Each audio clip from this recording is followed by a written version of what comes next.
Como cristãos, todos nós precisamos ter áreas em nossas vidas a melhorarmos.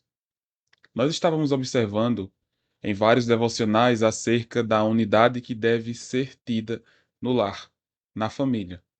E, primeiramente, nos versos que nós vimos em Efésios, essa unidade entre o esposo e a esposa.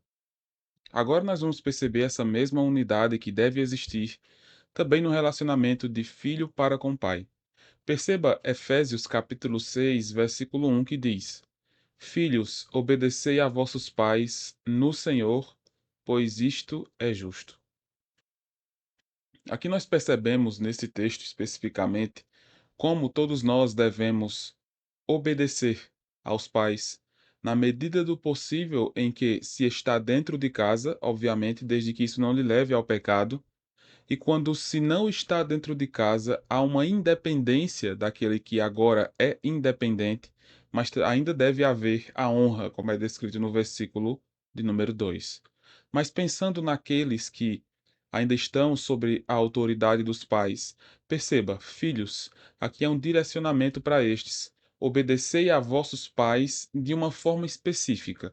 Não é obedecer aos pais de maneira a que nós possamos até obedecer de maneira pecaminosa, mas é obedecer aos pais de maneira que nos leve a ter uma vida, uma comunhão com Deus e também obedecer aos nossos pais. Nós, de fato, precisamos buscar honrar nossos pais, respeitá-los. E a você que ainda está na sua casa com seus pais, lembre-se de buscar obedecê-los, de não levar eles de maneira leviana, sem respondê-los da maneira correta. Aqui fica claro para nós que nós devemos ter essa postura e ter essa obediência no Senhor.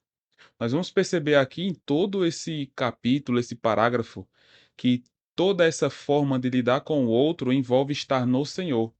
Você percebe que quando a esposa deve estar diante do marido, ela deve estar no Senhor.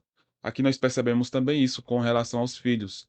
Eles devem obedecer no Senhor. Mas na frente nós também veremos em relação aos servos diante dos senhores. Devem ser obedecidos no Senhor. Essa expressão no Senhor se repete algumas vezes nas Escrituras. Principalmente nos escritos de Paulo a gente percebe isso. Por exemplo, o mandamento em Filipenses capítulo 4: Alegrai-vos no Senhor. Outra vez vos digo, alegrai-vos. Então, o que isso quer dizer? Isso quer dizer, primeiramente, que se estamos no Senhor, nós só podemos de fato estar nele se nós temos ao Senhor Jesus em nossas vidas. Nós só podemos de fato viver a vida eterna, ter comunhão com Deus, estar no Senhor, se de fato nós nos arrependemos dos nossos pecados, cremos no Senhor Jesus e nos dedicamos a Ele.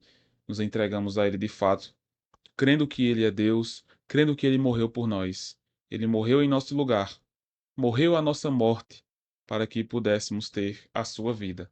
Isso é estar no Senhor. Todos nós precisamos estar no Senhor para obedecer da maneira correta. Além do mais, existe um porquê disso. A maneira da obediência dos filhos aos pais é no Senhor.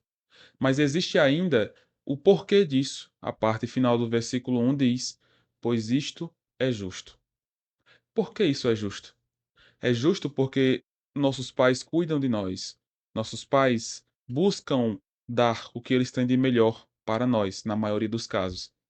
Então é justo nós obedecermos a eles nessa medida.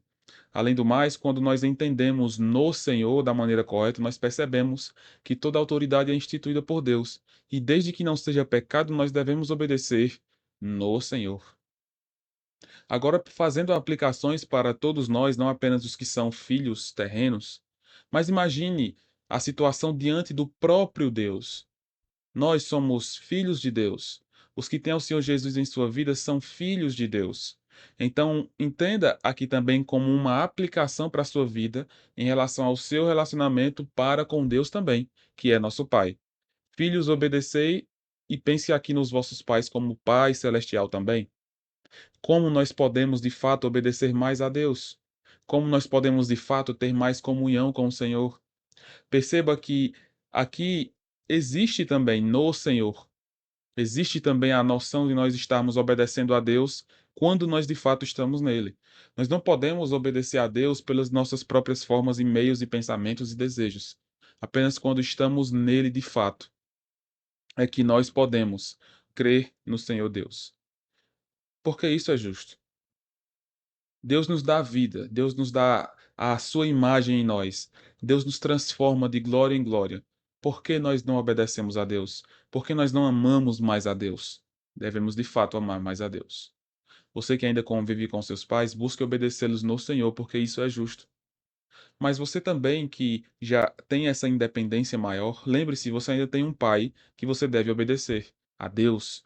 Você deve se voltar a Ele, você deve obedecer a Deus. Todos nós devemos obedecer ao Senhor Deus no que Ele diz para nós fazermos, em quem Ele é, e isso como maneira de agradecimento ao próprio Deus. Que todos nós cresçamos e obedeçamos cada vez mais ao Senhor Deus. Deus abençoe a sua vida.